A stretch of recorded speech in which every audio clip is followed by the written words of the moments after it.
Assalamu alaikum wa rahmatullahi ta'ala wa barakatuh, mes frères et sœurs.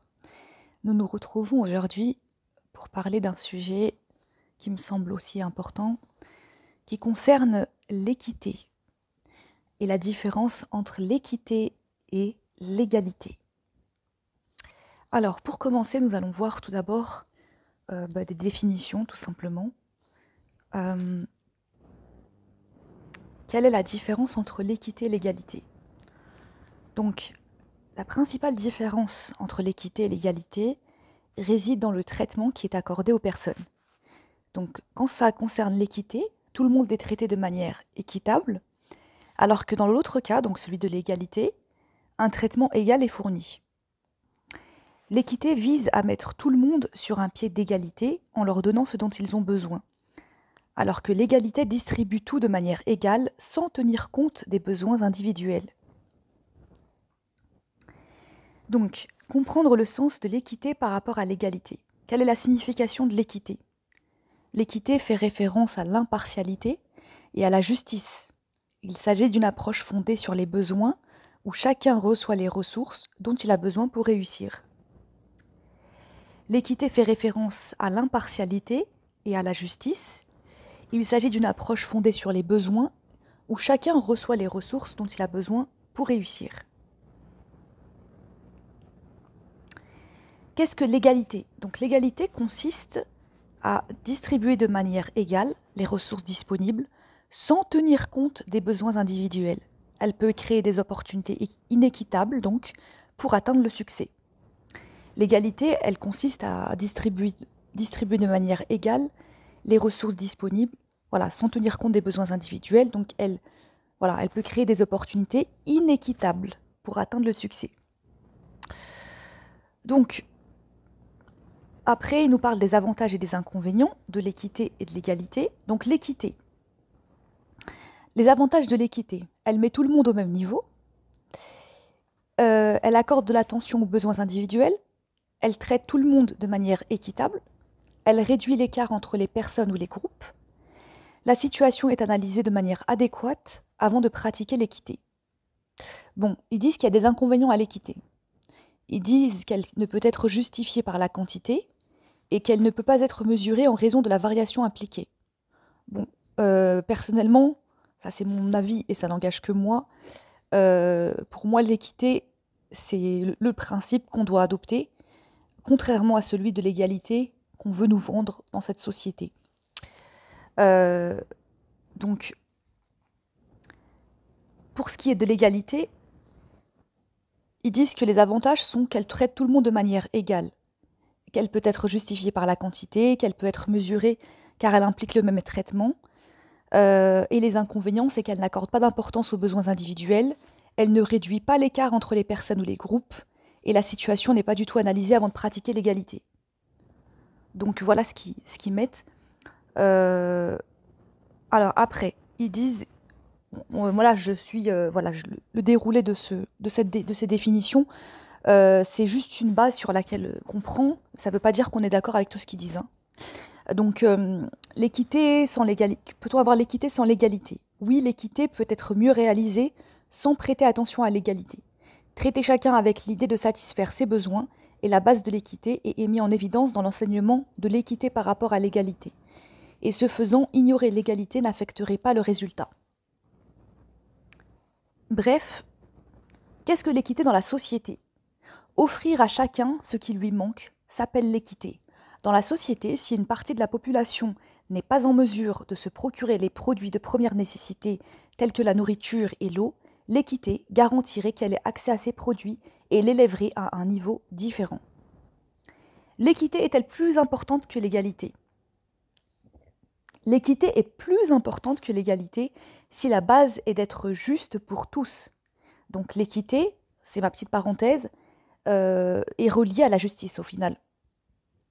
Donc, il ne sert à rien de rechercher l'égalité en distribuant des richesses égales à tous les citoyens d'une nation. Les riches l'ont déjà, leurs réserves vont encore augmenter. Seule l'équité garantirait un traitement juste aux moins privilégiés. On va s'arrêter là. puisque notre sujet, c'est pas le féminisme, hein, notre sujet, c'est vraiment l'équité, la différence entre l'équité et l'égalité. Et maintenant, on va aller dans le livre sacré d'Allah, subhanahu wa ta'ala, et on va les regarder quand Allah nous parle de, justement, le fait d'être équitable, tout ce qui concerne l'équité. Et en tapant juste les premières lettres, j'ai trouvé 27 résultats. Donc on va regarder ensemble, Inch'Allah. Je vous demande un peu d'indulgence parce que j'ai pas préparé le sujet.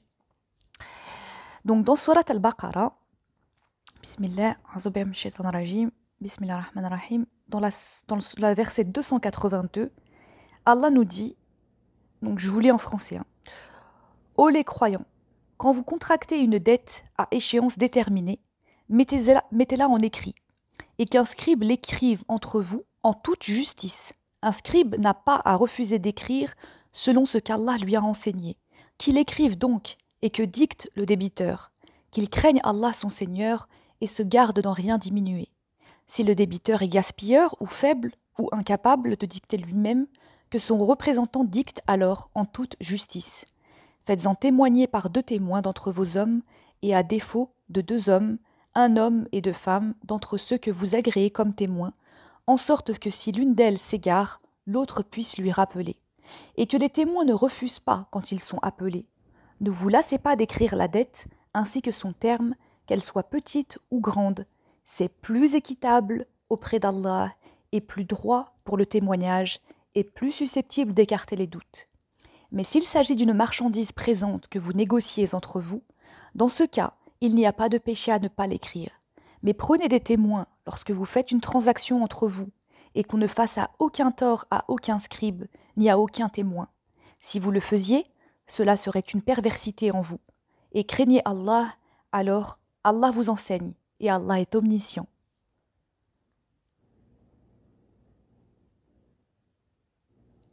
Subhanallah. Eh ben, là, je vais juste vous donner une petite remarque, c'est que, subhanallah, ça c'est quelque chose qui se perd.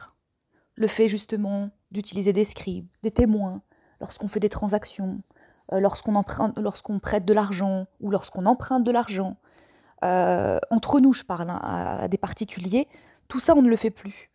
Après, il ne faut pas s'étonner que la société, on se retrouve dans le type de société dans laquelle on est actuellement. C'est parce qu'en fait, malheureusement, qu'Allah nous fasse en sorte qu'on change et qu'on se réforme, mais on n'obéit plus en fait à Allah. Concrètement, c'est ça. Du moins, on obéit à certaines choses et pas à d'autres. Donc voilà. Et tout ça, en fait, c'est juste pour nous éviter justement les conflits, les problèmes. Si quelqu'un justement meurt, bah, qu'après, s'il y a eu des dettes ou des choses comme ça, si ça n'a pas été écrit, bah, les gens ils peuvent pas demander leurs droits et ainsi de suite. Donc en fait, tout ça, c'est pour préserver justement l'équité, la justice dans la société, l'harmonie. Voilà. On revient à Surat maintenant An-Nisa. Il y a plusieurs versets, donc le verset 58. Certes, Allah vous commande de rendre les dépôts à leurs ayants droit, et quand vous jugez entre des gens, de juger avec équité. Quelle bonne exhortation qu'Allah vous fait. Allah est en vérité celui qui entend et qui voit tout.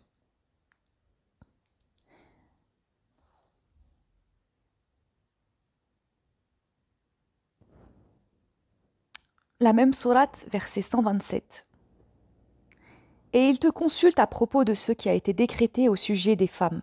Dis, Allah vous donne son décret là-dessus, en plus de ce qui vous est récité dans le livre, au sujet des orphelines, auxquelles vous ne donnez pas ce qui leur a été prescrit, et que vous désirez épouser, et au sujet des mineurs, encore d'âge faible.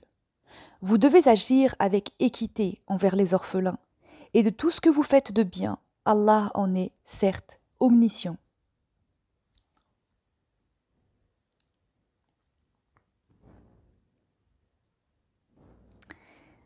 Dans le verset 129, vous ne pourrez jamais être équitable entre vos femmes, même si vous en êtes soucieux. Ne vous penchez pas tout à fait vers l'une d'elles, au point de laisser l'autre comme en suspens.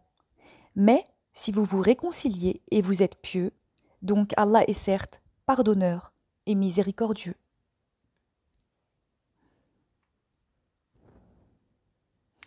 Dans la sourate Al-Maïda, verset 8.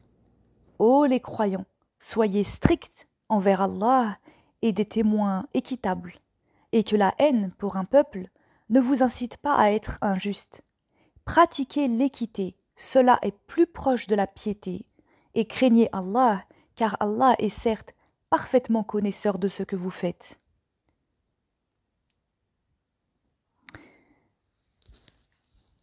Donc Allah nous enjoint l'équité entre nous. Et il nous dit carrément que c'est plus proche de la piété. Dans la même sourate, verset 42, ils sont attentifs aux mensonges et voraces de gains illicites. S'ils viennent à toi, sois juge entre eux ou détourne-toi d'eux. Et si tu te détournes d'eux, jamais ils ne pourront te faire aucun mal. Et si tu juges, alors juge entre eux en équité, car Allah aime ceux qui jugent équitablement.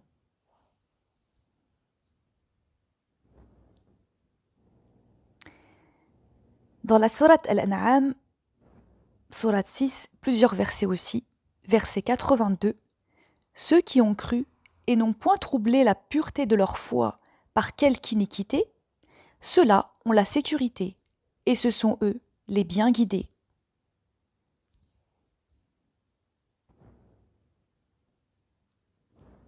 Même sourate verset 115. Et la parole de ton Seigneur s'est accomplie en toute vérité et équité. Nul ne peut modifier ses paroles. Il est l'audient, l'omniscient. La même sourate, verset 152. Et ne vous approchez des biens de l'orphelin que de la plus belle manière, jusqu'à ce qu'il ait atteint sa majorité. Et donnez la juste mesure et le bon poids en toute justice. Nous n'imposons à une âme que selon sa capacité. Et quand vous parlez, soyez équitable, même s'il s'agit d'un proche parent. Et remplissez votre engagement envers Allah. Voilà ce qu'il vous enjoint. Peut-être vous rappellerez-vous.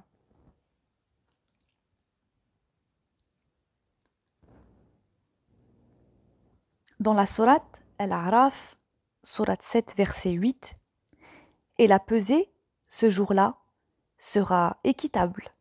Donc celui dont les bonnes actions pèseront lourd, voilà ceux qui réussiront. La même sourate, verset 29, dit « Mon Seigneur a commandé l'équité, que votre prosternation soit exclusivement pour lui, et invoquez-le, sincère dans votre culte. De même qu'il vous a créé, vous retournerez à lui. »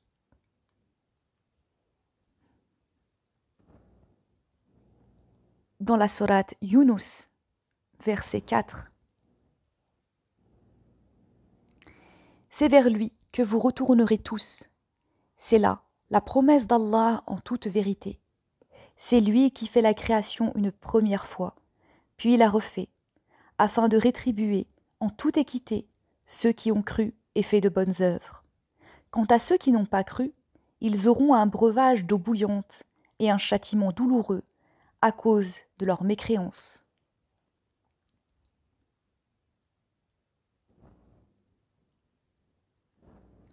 Dans la même sourate, verset 47, à chaque communauté, un messager, et lorsque leur messager vint, tout se décida en équité entre eux, et ils ne furent point lésés.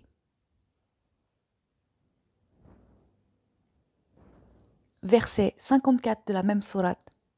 Si chaque âme injuste possédait tout ce qu'il y a sur terre, elle le donnerait pour sa rançon. Ils dissimuleront leur regret quand ils verront le châtiment, et il sera décidé entre eux en toute équité, et ils ne seront point lésés. Dans la sourate Hud, verset 85, Ô mon peuple, faites équitablement pleine mesure et plein poids. Ne dépréciez pas aux gens leur valeur, et ne semez pas la corruption sur terre. Dans la sourate An-Nahl, verset 90, certes, Allah commande l'équité, la bienfaisance et l'assistance aux proches, et il interdit la turpitude, l'acte répréhensible et la rébellion. Il vous exhorte afin que vous vous souveniez. Dans la sourate Al-Anbiya, verset 109, si ensuite il se détourne, dis alors, je vous ai averti en toute équité. Je ne sais si ce qui vous est promis est proche ou lointain. Dans la sourate Al-Ahzab, verset 5, appelez-les du nom de leur père, c'est plus équitable devant Allah. Mais si vous ne connaissez pas leur père, alors considérez-les comme vos frères en religion ou vos alliés. Nul blâme sur vous pour ce que vous faites par erreur, mais ce que vos cœurs font délibérément. Allah cependant est pardonneur et miséricordieux. Sourate Sad, verset 22. Quand ils entrèrent auprès de David, il en fut effrayé. Ils dirent, « N'aie pas peur, nous sommes tous deux en dispute, l'un de nous a fait du tort à l'autre. Juge donc en toute équité entre nous, ne sois pas injuste, et guide-nous vers le chemin droit. »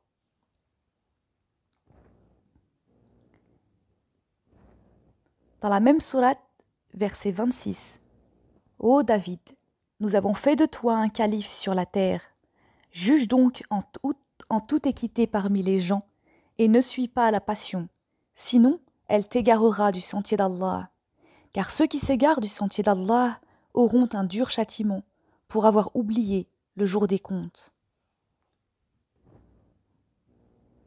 Dans la sourate Az-Zumar, verset 69. Et la terre resplendira de la lumière de son Seigneur. Le livre sera déposé, et on fera venir les prophètes et les témoins. On décidera parmi eux en toute équité, et ils ne seront point lésés. Et chaque âme sera pleinement rétribuée pour ce qu'elle aura œuvré. Allah connaît mieux ce qu'ils font.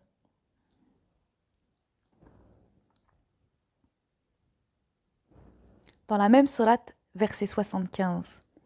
Et tu verras les anges faisant cercle autour du trône, célébrant les louanges de leur Seigneur et le glorifiant, et il sera jugé entre eux en toute équité, et l'on dira « Louange à Allah, Seigneur de l'univers ». Dans la sourate Ghafir, verset 20. Et Allah juge en toute équité, tandis que ceux qu'ils invoquent en dehors de lui ne jugent rien. En vérité, c'est Allah qui est l'audient, le clairvoyant. Dans la sourate Ash-Shura, verset 15.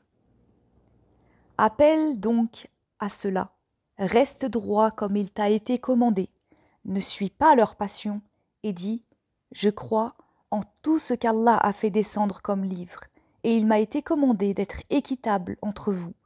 Allah est notre Seigneur et votre Seigneur. À nous nos œuvres et à vous vos œuvres. Aucun argument entre nous et vous. Allah nous regroupera tous, et vers lui est la destination. Dans la sourate Al-Hujurat, verset 9. Et si deux groupes de croyants se combattent, faites la conciliation entre eux. Si l'un d'eux se rebelle contre l'autre, combattez le groupe qui se rebelle jusqu'à ce qu'il se conforme à l'ordre d'Allah. Puis, s'ils s'y conforment, réconciliez-les avec justice et soyez équitables, car Allah aime les équitables. Dans la sourate Al-Mumtahana, verset 8. Allah ne vous défend pas d'être bienfaisant et équitable envers ceux qui ne vous ont pas combattu pour la religion et ne vous ont pas chassé de vos demeures, car Allah aime les équitables.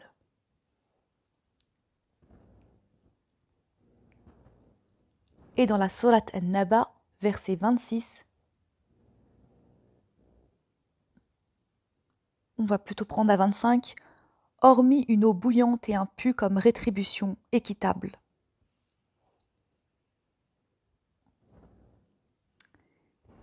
Tout ça pour vous dire que Allah nous commande l'équité. L'équité, c'est le fait justement d'être juste, de considérer les choses en craignant bien sûr Allah et en appliquant ce qui est juste comme jugement. L'égalité, c'est ce qu'on nous vend, entre guillemets, dans le système actuel. L'égalité, c'est en fait donner la même chose à tout le monde, sans considérer les disparités de chacun, les conditions de chacun, les besoins de chacun. Donc l'égalité, au final, quand elle est appliquée, à mon sens, et ça c'est mon avis, elle renvoie à quelque chose d'injuste. Voilà. C'est donner la même chose à tout le monde, sans regarder qui a besoin, ou qui a plus, ou qui a moins. Forcément, ça va ne faire que enrichir le riche et appauvrir le pauvre. Or que l'équité, ça va être plus dans le sens de ce que va faire le Mahdi alayhi salam, de redistribuer les richesses avec justice. Avec, voilà, sous la loi d'Allah en fait. Donc c'est pour ça qu'Allah il nous parle beaucoup d'équité dans le Coran et il nous parle très peu d'égalité, voire pas du tout. Quand j'ai fait une recherche justement sur le mot égal, et en fait tout ce qui est rapporté c'est plutôt à la rigueur la loi du talion, où il faut rendre la même chose, donc en fait ça renvoie plutôt à l'équité au final, plutôt la justice, mais sinon toutes les notions en fait de comportement, Allah nous dit plutôt justement qu'il aime les équitables, il nous demande d'être des juges équitables, de pratiquer l'équité entre nous. Et tout ça pourquoi? Eh bien, c'est tout simplement parce que l'équité, elle ramène la justice, elle ramène la paix, elle ramène l'harmonie, elle ramène l'équilibre. Donc voilà. Et donc c'est important, enfin je tenais à faire ce sujet-là. Alors désolée, je ne l'ai peut-être pas traité aussi bien que je l'aurais voulu, mais tout ça pour vous dire qu'aujourd'hui, on nous parle beaucoup d'égalité, égalité. Bah non, en fait. L'égalité, c'est pas une bonne notion, en fait. Euh, Déjà, les gens ne sont pas forcément, entre guillemets, égaux. Alors, il y en a qui vont crier quand je vais dire ça, mais c'est la vérité. Quand je dis ça, je vais m'expliquer aussi, hein, parce que pour pas qu'on comprenne mal les choses, la femme et l'homme sont pas égaux. Ils sont égaux du fait que c'est des créatures d'Allah, bien évidemment. Mais ils ont des droits et des devoirs différents. Ils ont, on est d'accord que par exemple, si on prend le témoignage, bah, les témoins, par exemple, bah, il faut, par exemple, lorsque c'est deux hommes qui sont témoins, à la place, bah, par exemple, pour un témoin homme, ça correspond à deux témoins femmes. Donc là, on peut pas dire que c'est une égalité, on est d'accord? Et pourtant, c'est la mesure d'Allah. Et Allah, il est juste. Donc, si Allah, il a dit ça, c'est que c'est comme ça. Et donc, bon, après, j'ai pas envie de sortir trop du sujet de l'équité et de l'égalité, mais par exemple, le fait d'aujourd'hui de prôner que la femme soit l'égale de l'homme et ainsi de suite, on tombe dans le féminisme et on tombe aussi dans l'injustice, puisqu'en fait, en réalité, ça c'est mon avis aussi, et ça c'est une parenthèse, le féminisme au final c'est quoi? C'est pas vouloir que la femme soit l'égale de l'homme, ça c'est ce qu'ils nous vendent pour faire joli, c'est plutôt que la femme écrase l'homme. Voilà, c'est plutôt ça l'objectif en fait de ce féminisme-là. Bon, pour ceux ou celles qui ne l'ont pas compris, voilà, mais en tout cas, je suis pas une féministe dans ce sens-là. Ce qui est important, c'est la loi d'Allah. Allah, il est juste avec ses créatures. Voilà, je me suis un peu peut-être perdue dans tout ce que je voulais dire, mais j'espère que ça vous a apporté quelques, quelque chose. Et puis, si vous avez aussi des choses à dire, n'hésitez pas. En tout cas, voilà, c'est peut-être, je reviendrai peut-être plus tard, Inch'Allah, avec plus de matière. J'essaierai de chercher aussi du côté de la sunna du prophète sallallahu alayhi wa sallam. Et voilà, qu'Allah vous préserve. Et puis, salam alaikum wa rahmatullahi ta'ala wa barakatuh.